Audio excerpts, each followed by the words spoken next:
I don't know if that's going to be what T1 need. I think the blue side pick has a much bigger impact. I think that Teddy, especially in playoffs, has looked incredible. And whereas Gumayushi has had a couple of pop-off games, the Jink performance that he had semi-recently does come to mind. As a whole, I feel like he's been serviceable as an AD carry, but I don't expect him to come in and, you know, pick Draven into whatever Ghost is running and then run him down. Is a possibility, but the big thing for me is the blue side. It was already highlighted by the analyst desk how we need to see a pivot from T1. I don't mind it as much going for it the second time in a row, trying out again to go for the Gwen, but Gwen with Ignite has been bullied permanently for what feels like 40 out of the 50, 60 minutes of game time we've had, right? It's been consistently just camp, camp, camp. And on blue side, might have the opportunity to, at the very least, eliminate Camille and maybe secure a better matchup for Kana. Yeah, you would have to expect at least some kind of change, and the question will arise, right? And I say that on purpose because will we see them focus on the Rise and try to first pick that for Faker? We want to see more utility for Faker, as Nemesis was saying, and I do agree with that. That is where this team has found a lot of its success. And, well, they're going to start with the Camille ban, so I like that as well. So, obviously, going into this third game, there's been a lot of discussion. They pulled Teddy out, but the blue side pick, I think, is the way stronger decision that they've made. The Camille ban being taken into consideration right away. They're also removing the Ziggs. And one of the questions I had was whether maybe they'd prioritize that because Gumayushi is a great Ziggs player. But that's not going to be the case here. And now, Damwon Kia have to ban the Jace. And what will T1 leave open? They don't have to necessarily ban the Renekton here. And what I'm hoping for is a T1 that, as already was pointed out, I think, in between the games, that plays aggressively for bot side. I think that while we have seen some 1v1, 2v2 kills and pressure coming from the bot side of T1, as they do, in fact, not want to first pick the Rise. And this is really interesting because I was actually expecting them to try and get them themselves. Don't want to trade that for a bunch of the other power picks that are still open. Let's not forget, Renekton looking like it might actually make it through the draft. If you ban the Jace here, Irelia is also a strong pick to take here as T1. You don't have to deal with the Camille anymore, and you might be able to get a lot of side lane control. You might force, with the rest of your draft, Khan to play weak side for the first time in this series. Jace will be banned. Let's see if they go down that Irelia path, because I do think it's a very strong pick considering the Rise ban. You may want to also consider something like a Thresh if you want to go for something they were talking about after game one, right? Try to put a lot of your power into that bottom lane for T1. It's a consideration, right? They don't want to take Jace and give over the Rise, so they have to ban the Rise. And take a look at this. Well, we don't have Rise, but we may pick... Nope, it's not going to be that. Bait again! It's just going to be Viego. And so we will see that for the third game here on the side of T1. Gets you every time. I'm not opposed to the Viego pick in of itself. I think it hasn't worked out as much, but we saw it close to working out in the first game. Second game, not so much, but it had more to do with the overall game state. Damwon Kia, are you going to play Renekton in Italy? You might. Can also go, and I was just about to say this, for the Diana. And this is something that they obviously have loved. I think that the Diana provides a lot more power and is a little bit less fickle and binary than the Nidalee, even though obviously Kane's Nidalee is something that we're always happy to see. This is a great response though. Cannon is really good into dive, but I have a feeling that we might still see this Renekton get flexed around, and that does provide the opportunity for a counter pick if for that one.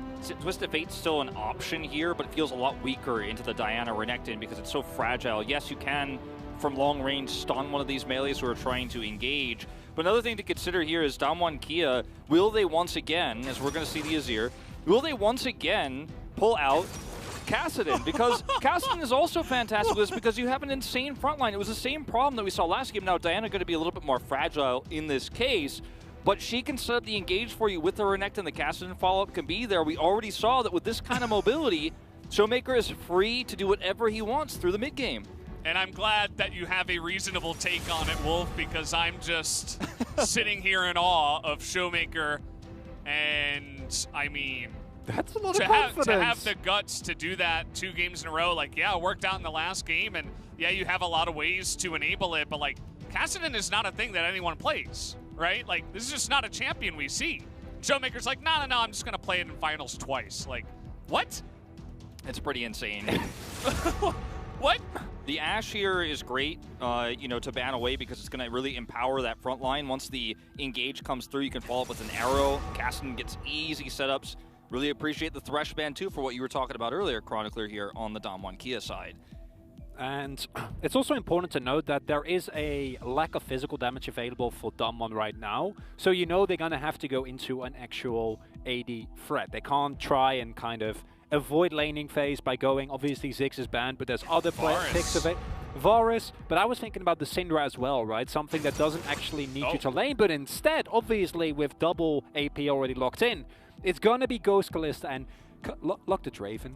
I mean, you can't actually stop the Barrel Gragas pick from coming through here either, which is, I think, very likely going to be the final pick. You took away the Tahm Kench here, so you wanted to weaken some of those picks. The Thresh is banned.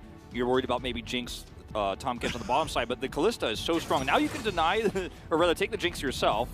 The Kalista's already locked in. You could take the Braum, but with the ability to engage so safely from so far away with the Gragas that I still think is going to be locked in here for Barrel, Damwon Kia have such a great front line. They have such an explosive comp that has a lot of power in the early game and tempo, but also later on with the Kasten scaling up as well. Can also go for the Alistair, which is a pick that doesn't really get punished as much, and this is Barrel's terrifying Rel pick. Another pick that I think into the Braum will be just fine, and the engages that Damwon Kia is going to be able to find between a Diana and a Rel are honestly, that's disgusting. That's way too good, right? That's insane. They have such a short range composition. There's no range, now, nothing. On the other side of the coin, though, T1 have a lot of decent disengage. They're slicing Maelstrom, right? They have the Emperor's Divide. Viego can stun someone who's coming in. You can interrupt Rel's ultimate pretty easily as T1 here. You have Braum, so you can help slow these melees from coming through and trying to set up for these team fights.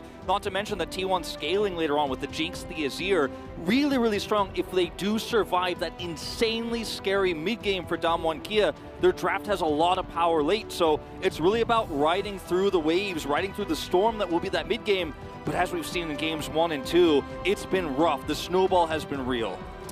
Yeah, I mean, as we were kind of highlighting, I kind of like what T1 have gone with. But to be honest, I see Damwon in their draft, and it kind of feels like they're really coming into their own. Like, I feel like they're really embracing their play style.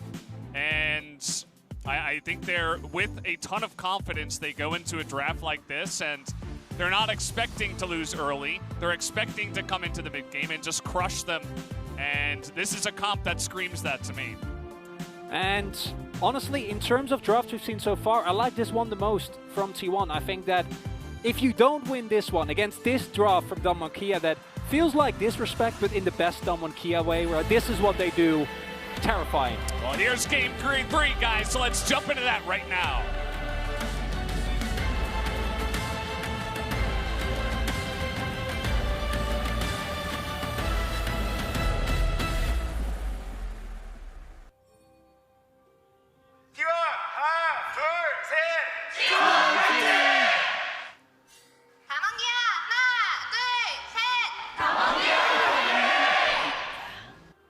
Remember, this is the first year of Gumayusi's LCK play. Someone who was so hyped up because of his brother's history in StarCraft, because of his high rank in Challengers, his ability to insanely solo queue very successfully, right? And on multiple accounts, T1 picked him up early, and a lot of teams were kind of jealous that they got the new prospect. We didn't see him as a mainstay for a long time, but he's kind of been a flex that they've used, and now he's playing in his very first finals. So there's a lot of pressure, and yes, there's no audience, but this is T1 now having to begin a reverse sweep. Imagine the pressure on this young rookie that he has to feel right now going into this game as a hyper carry on the Jinx. It's pretty insane. Well, we know that Gumayusi, he's kind of got the attitude for it. He actually exudes almost cockiness, right? And overconfidence at times. So hopefully that's not just all an act, right? He comes out here and he plays confidently, and he can put on a show. He's had some great stuff, shown us some great stuff in the regular season, but excited to see him here in the finals.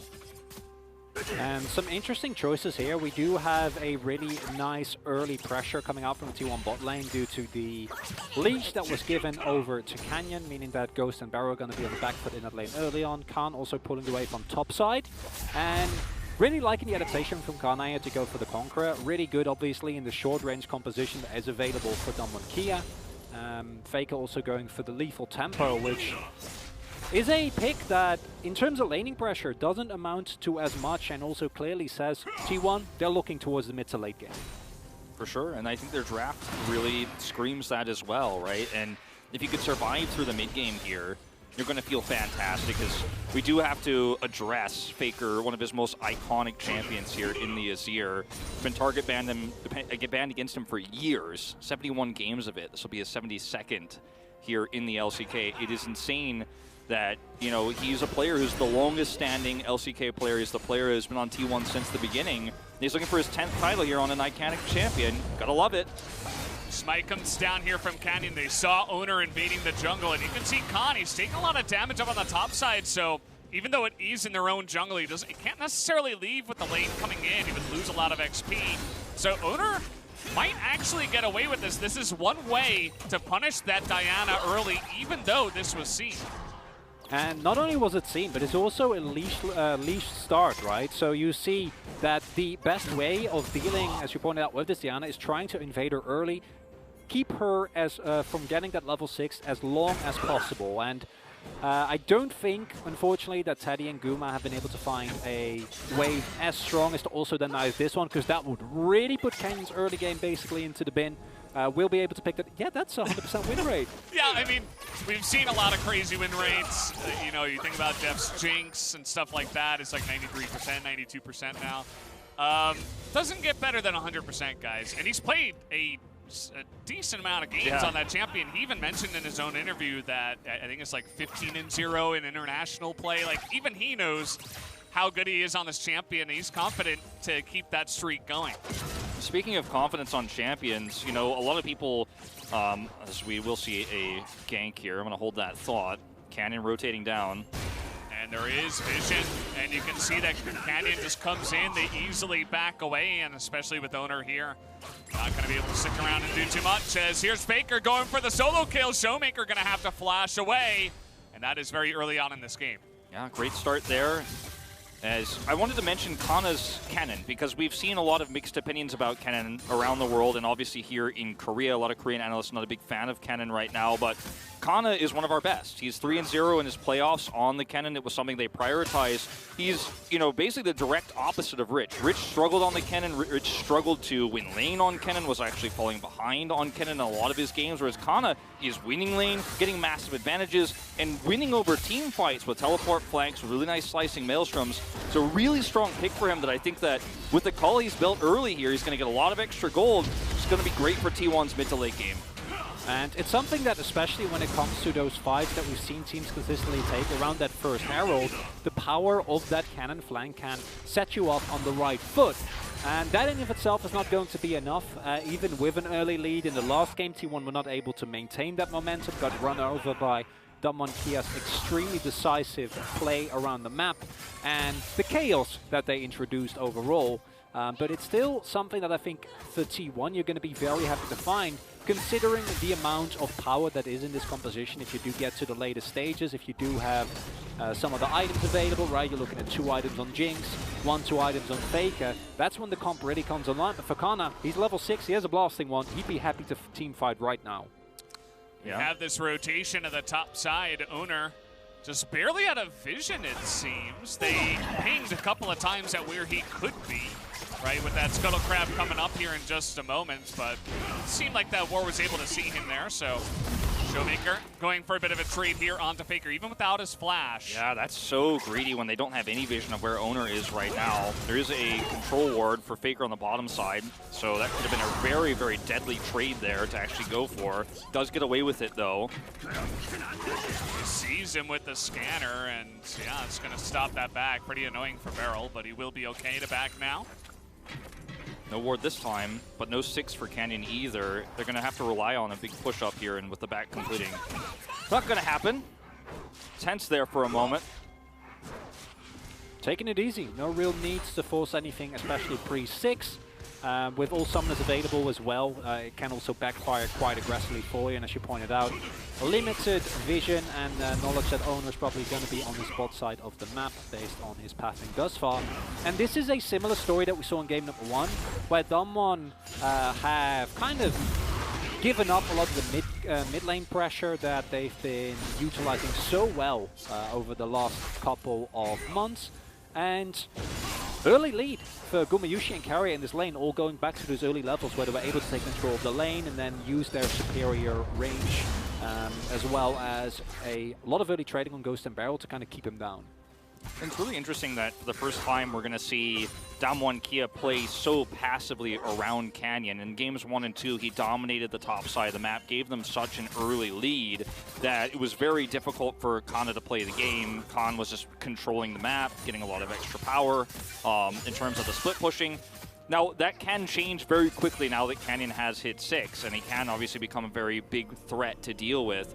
The first step, I think, is going to be winning this Rift Herald fight, and we'll see a big group up. Looks like all 10 will be going for this one. The Slicing Maelstrom's so powerful here. Yeah, it's going to be pretty huge. We've seen Kana go for kind of an insane flank all the way around the back from the top lane. But look at this, Canyon up towards the top. There is a control ward. Trying to zone Kana off of this for now.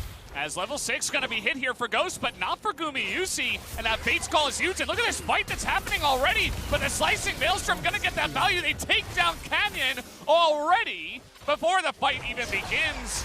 And they say to hell with Ghost level 6, although here comes Showmaker trying to burst him down, and oh man, that might have been a mistake. 2 people getting caught up in here, as Khan is also going to be baited in, and T1 take a massive leap into the lead. So much control of this fight by T1 here around the Slicing Maelstrom, and you have to realize, as Damwon Kia, when you're trying to collapse onto Owner here, that he has 2 flashes. He's got his Heartbreak, so he gets over the wall. Oh no. Yeah, Showmaker's dead. You can see he's trying to fight it back, but literally Kana's just waiting here and letting the minions kill him.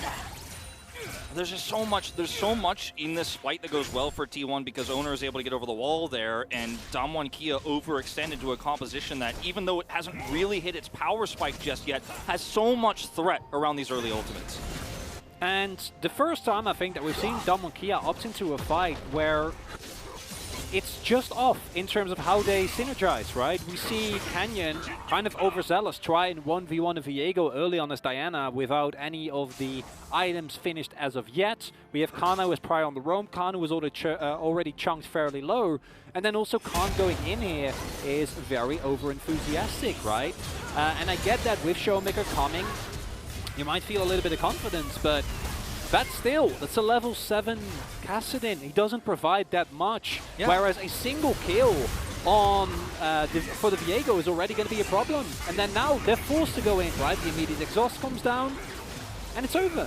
Yeah, when you have a Diana ulting for a single solo target who just Heartbreakers over the wall, it feels tragic, right? As we watch this once again, Showmaker getting picked, but it feels tragic because you don't get to use any of the power of the combos you do have, right? You don't get to use that with a Renekton. You're not going to be able to follow up with Fate's Call or anything like that, unfortunately, as T1, or rather as Damwon Kia, when you waste your ultimate that early.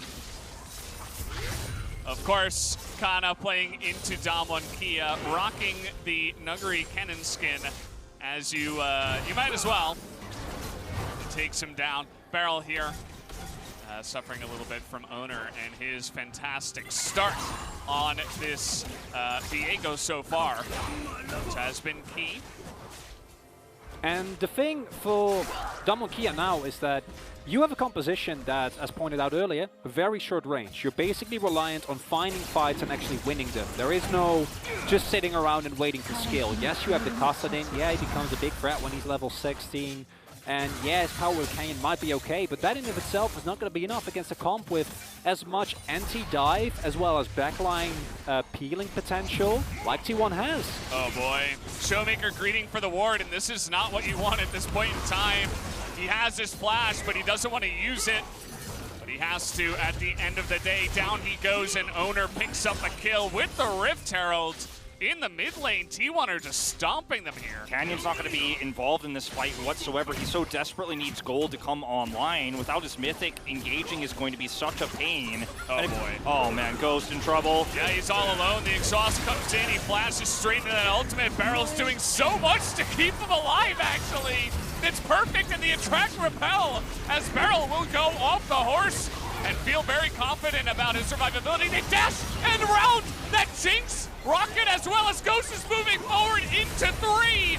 Damwon looking to turn this around as they get another kill out to Owner as well. Do not engage into Damwon like this in these skirmishy situations or you'll pay for it. They do get the Rift Herald crash through, but that's all they get, giving a ton of extra gold here over to Damwon. Kia so expertly played. Kana got a double kill too? What happened? Yeah, I think we're going to see a replay of that, because that's definitely not supposed to happen. Maybe Canyon on the top side of the map overextends. Now, I think what happens is, oh no, never mind. I was like, maybe he tried to teleport, and no, they tried to dive the Fed Cannon. Unsurprisingly, it doesn't work out very well. Under turret, he is able to slicing mails from both of them. This was a huge mistake. And that's coming from the top side that has been carrying Damwon Kia for the first 2 games. Fortunately for Damwon Kia, T1 in an attempt to try and punish, overextend crucially. Ghost doesn't actually die thanks to a beautiful save that comes out from Barrel with the Attract Repel and Magnet Storm. And now you can see the value that Kalista can have in these extended skirmishes where people aren't actually able to lock her down in the single combo, and a lot of gold going over to Damwon that didn't need to be given. Yeah, if you end up getting those resets as Owner, it ends up being a completely different story, but they survive with so low health. Still feels very confident to roam through the red side of the jungle here. Owner with the mobility that the Viego gives him. He's got priority down on the bottom side, and he just walks through. Even though there is a nice amount of defensive vision on the side of Damwon, it's still a pretty huge lead for the side of T1. Yeah, I mean, Kana's just really popping off in this one. You can see he's really feeling the cannon pick so far. And Damwon Kia, they don't have a way of actually dealing with a Fed Cannon, right? Every answer they have outside of literally blowing up in one rotation, which to be fair, they can do. Like, they have the CC chain available.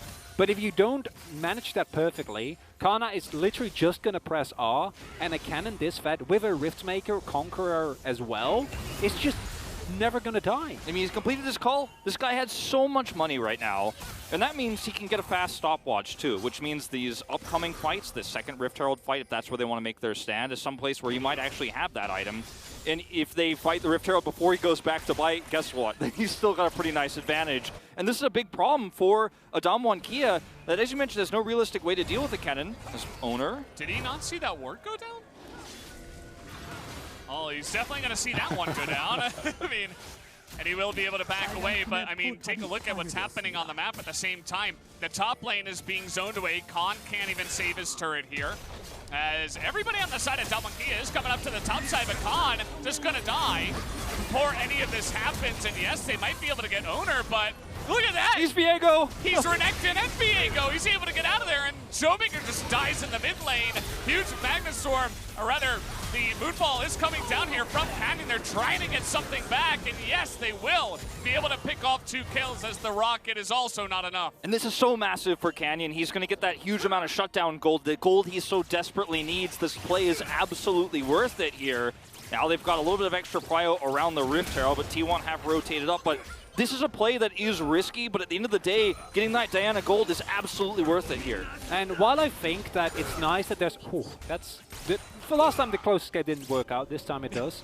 The thing that we're seeing now from Damwon Kia is even trade, but unlike the last 2 games where they did this, game 2 in particular, where it was just cross-map every single time, they're not really getting the favorable ends of it, right? Like, they're the ones losing turrets. Yeah, they pick up a kill here. I think it is really big, because if someone's gonna carry this game outside of Ghost and Barrel, who are looking like the main source of threat right now for Damwon, getting Canyon fed is a great way to do it. There we see that beautiful Attract Repel with Moonfall combo. The burn of that red buff eventually going to be enough. But with Showmaker also going down, very happy to see this Kassadin pick getting relentlessly bullied, as it should. I mean, he looked good in game 2. not looking good in game 3. There's no other way to put it. I mean, these are 3 preventable deaths that we have seen from this Kassadin. Maybe a bit of overconfidence, not only in the pick, you know, in the draft, but also in the play. And you can't afford to do that. T1 are a fantastic team, and they will jump on this lead that you have given it to them. T1 have always been a really strong team when they have an early lead this season, and this is the first of the 3 games where they have a commanding lead, control of all 3 lanes.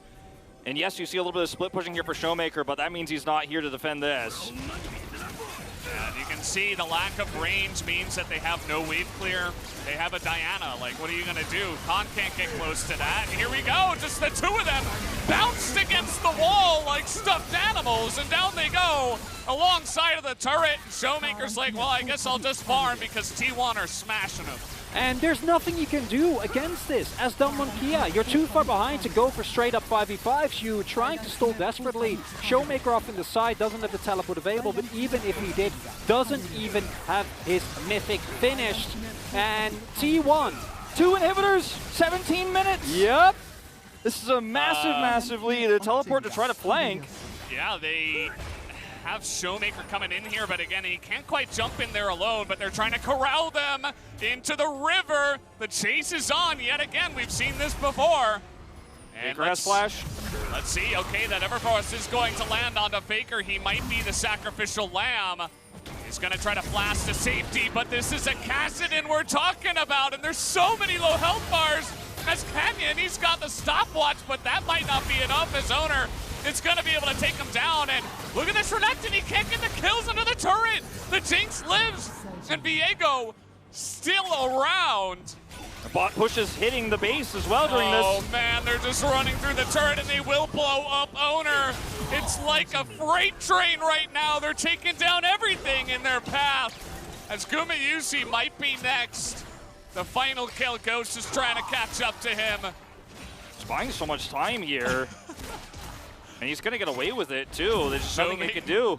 They're just corralling him around the map. That's the heal. We win from the river all the way around, and that is going to be the kill finally coming through in a massive shutdown into Showmaker's pockets. It's very unusual to see 2 inhibitors taken this early in the game, because when you do that, you give your opponent a lot of free farm. But the playmaking here from Faker, the shuffle into the huge Emperor's Divide, is something you expect from the Emperor himself, and we see this pulled off here time and time again in this series. Part of why the Azir is a targeted ban against this player so often. The punish does come through, but 2 inhibitors down right now on the map means that T1 have so much vision control, and they've got the strong cannon on the top side too. The key question is this too early to take down 2 inhibs, right? Because if what you gain on the rest of the map is not enough to offset the amount of gold that's now going to get thrown into the pockets of Kia, combined with, that in of itself I don't think will be a problem, but combined with the amount of gold that was just given over